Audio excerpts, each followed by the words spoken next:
zeroing down on malaria in Maldives.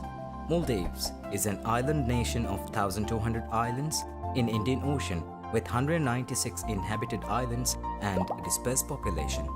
As early as 14th century, Ibn Battuta travelled to the country and contracted an illness back then called Maldivian fever or hihun, fever with rigor as locals called it. It was so common that 1 in every 7 to 10 people were infected with the illness. In an island nation spread across 90,000 square kilometers in water or surrounded by water and lashed by tropical rain, fighting malaria was a big challenge. However, today Maldives enjoys the status of being the first country in Southeast Asia region to be declared malaria-free. So, how did this happen? Let's go back to 1965. The malaria program was started and, importantly, focused on tackling the malaria vector parasites. A fully trained team started malaria control work in the Golden Ray, the boat that carried malaria team from island to island, braving the rough seas and long, arduous hours of journey. People from all walks of life welcomed the teams as this became a people's movement which was supported not only by community chiefs, Khatib, but also by religious leaders, imams, who carried several planned activities themselves. Around the time, an insecticide called DDT changed the way mosquitoes could be controlled. It was sprayed indoors, blood examinations for diagnosing malaria, and mass drug administration started. Tireless efforts of dedicated healthcare workers, leadership of Ministry of Health and, importantly, ownership of the program by the people themselves together with partners such as WHO resulted in a dramatic decrease in malaria cases. Vector studies across many islands, including uninhabited ones, were carried out and no Anopheles, the mosquito that carries malaria, were found.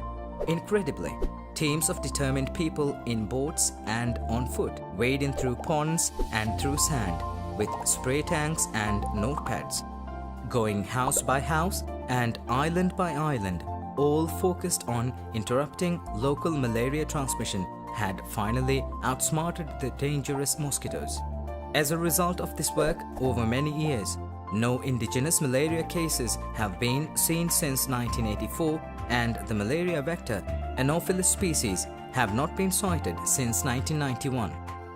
In 2015, Maldives made headlines worldwide for becoming the first country in the WHO Southeast Asia region to be certified malaria-free.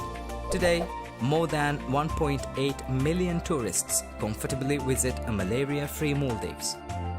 However, there is no place for complacency as the battle continues to prevent importation of malaria given the large tourist influx, increasing mobility between islands and also a large number of migrants. Prevention and management of suspected malaria by now is an integral part of universal health care. All travelers to malaria-endemic countries are provided preventive treatment free of cost. Any suspected case of malaria is a red alert and triggers chains of actions as central-level experts get in touch with local authorities to undertake case investigation. Free of charge consultations, lab tests, and treatment for suspected malaria cases for local people, travelers, and migrant workers are actions to prevent and manage importation. Mosquito control continues to be an essential component of the ongoing battle, especially to avert re-emergence, where island-level public health units play a pivotal role. Also, all incoming flights and ships are sprayed with aerosols conforming to WHO recommendations, and travelers are informed of arriving in malaria-free country and advised to seek care if they are suffering from fever. A health desk at the airport offers advice to travelers and refers those with symptoms from malaria-endemic regions for diagnosis and treatment.